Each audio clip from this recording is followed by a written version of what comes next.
Audio Jungle.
दर्ज करके थोड़ी समय आज की ये घटना दोबारा नहीं होना चाहिए।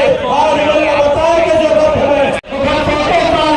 एसपी और कलेक्टर बन जाते तो रास्ता में पूरा सुविधा दे के बाद एसपी और कलेक्टर के हमें, लेकिन अब तो संख्या में 50-60 के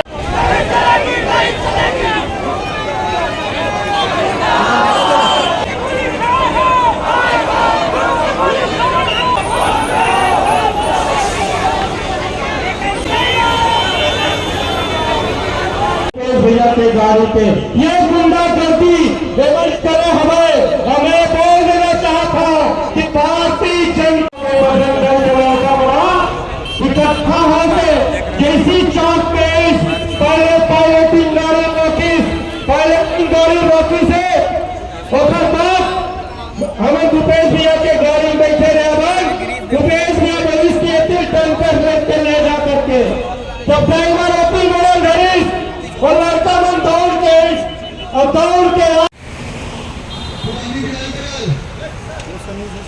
आईबीसी एक नंबर पे खड़ेगा उधर। ये रिजल्ट वाला बल है बाद में है ना। जो सबसे लास्ट में जाएगा, लास्ट में जाइए।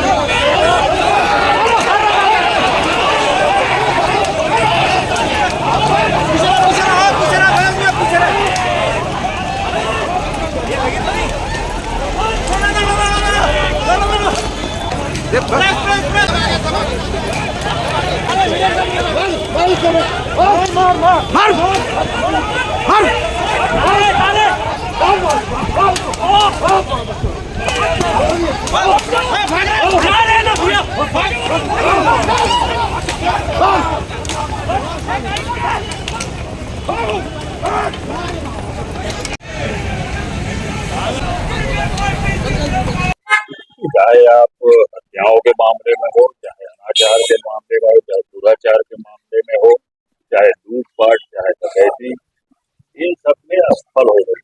सरकार का कोई विजन नहीं है। 9 महीने के कार्यकाल में सरकार पूरी तरह असफलता की ओर, और इसी सब को छुपाने के लिए इनके जो अनुवांशिक संगठन है वो इस प्रकार की हरकत कर रहे हैं।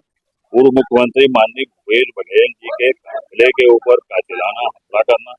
आप समझिए कि यदि वहाँ, क्योंकि माननीय भूपेश बघेल जी खुद गाड़ी से नीचे उतर चुके थे, अब इस प्रकार का षड्यंत्र उनके अनुवांशिक संगठन जो है बजरंग दल, उसके कार्यकर्ता कर रहे थे। ये बहुत गंभीर मामला है। इसी भारतीय जनता पार्टी के शासनकाल में 25 मई 2013 को हीराम घाटी इसी सुरक्षा चूक के चलते हुई थी, जिसमें हमारे प्रथम पक्ति के नेता शहीद हुए। भारतीय जनता पार्टी और उसके अनुवांशिक संगठन इस प्रकार की हरकत करते हैं, उसके हम लोग पुरजोर विरोध कर रहे हैं। और विष्णुदेव शायद हम इस्तीफे की मांग करते हैं कि पूर्व मुख्यमंत्री यदि यहाँ सुरक्षित नहीं है तो आम जनता की सुरक्षा के बारे में आप सोच सकते हैं। इसी का विरोध प्रदर्शन था जिसमें जबरदस्ती हमारे साथियों के ऊपर लाठीचार्ज किया। बहुत शांतिपूर्वक आंदोलन हम लोग कर रहे थे और ज्ञापन देने थाने की ओर बढ़ रहे थे, जिसमें हमारे साथियों के ऊपर पूरी तरह लाठी प्रहार करके बहुत सारे साथी हमारे घायल भी हुए हैं, जो बहुत निंदनीय है, बहुत घोर आपत्तिजनक। एसपी जयंत सिन्हा का कहना है कि हमने 16 लोगों को गिरफ्तार भी कर लिया, चालान पेश हो गए, उसके बाद भी प्रदर्शन राजनीतिक रूप देने का राजनीतिक रूप नहीं है। आप समझिए कि पूर्व मुख्यमंत्री के साथ इस प्रकार की घटना हो रही है। मैं तो बोल रहा हूँ ना, जिन धाराओं के तहत उनकी गिरफ्तारी हुई है, यदि कोई बड़ी घटना हो जाती, यदि कोई साजिश करके यदि कोई घटना हो जाती, उसके लिए कौन जिम्मेदार होता? तब पुलिस कार्रवाई करती, तब माननीय मुख्यमंत्री विष्णुदेव साय इसको देखते। इसको बड़ी गंभीरता से लेना चाहिए। जिस तरह से आज हमारे भिलाई में हमारे कांग्रेस के कार्यकर्ताओं के ऊपर लाठीचार्ज किया गया, निश्चित रूप से इसका मैं घोर विरोध करता हूं, घोर निंदा करता हूं। शासन प्रशासन अपनी नाकामियों को छुपाने के लिए अपराध को रोकने के बजाय व्यक्तिगत हमले कर रहे हैं। निश्चित रूप से इस वक्त कांग्रेस पार्टी विरोध करती है और आने वाला समय में अगर इसी तरह शासन गुंडाराज स्थापित करती है, निश्चित रूप से कांग्रेस पार्टी फिर से जन आंदोलन खड़े करेगी। और आज का लाठीचार्ज कांग्रेस पार्टी इसका पुरजोर विरोध करती है और निंदा करती है।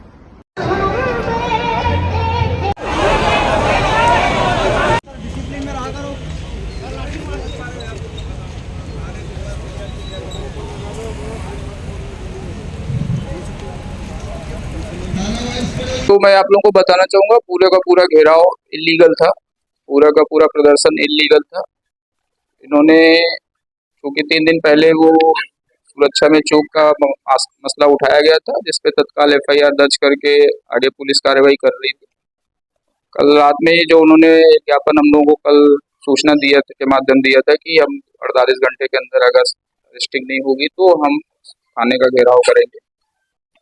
48 घंटे के पहले ही सभी लोगों की, जितने लोगों के इन्होंने नाम बताए थे और बाकी हम 4-5 और भी जो उसमें दिख रहे थे, पुलिस ने जिनको देखा है तो उनको देख के 16 लोगों को हमने कल अरेस्ट करके उनको कार्रवाई पूर्ण कर दी थी। और उसकी सूचना भी हमने संबंधित कांग्रेस के जो जिला पदाधिकारी हैं, दोनों जिला अध्यक्ष के पटेल, मुकेश चंद्राकर, दोनों मेयर जो भिलाई नगर निगम के हैं और चरौदा के, उनको सूचित भी कर दिया था कि अब घेराव का कार्यक्रम स्थगित कर दिया जाना चाहिए और परमिशन नहीं है तो वैसे भी इसको आयोजित नहीं किया जाना चाहिए।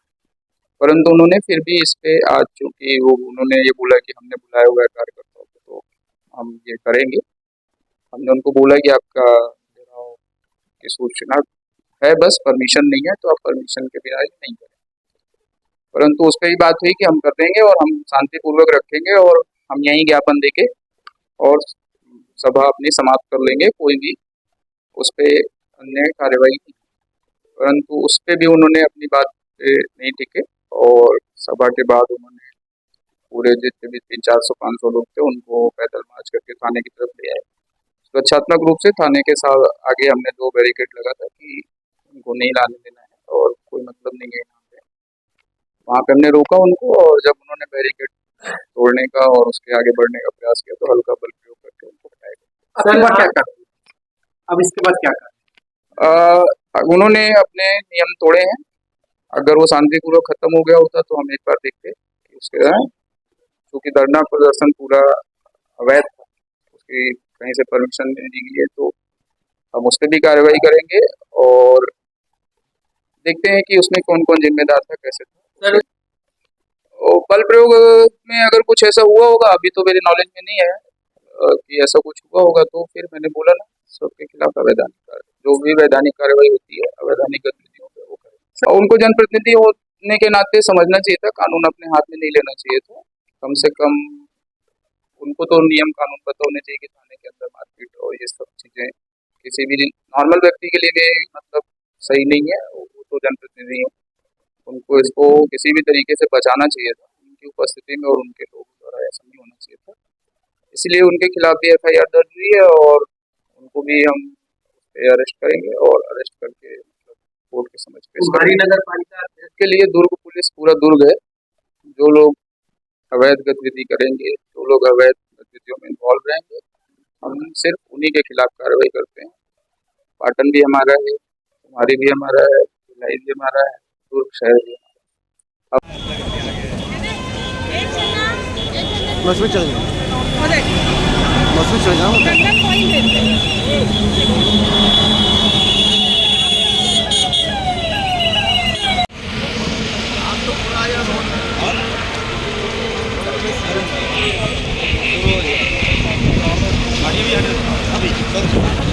सामने आ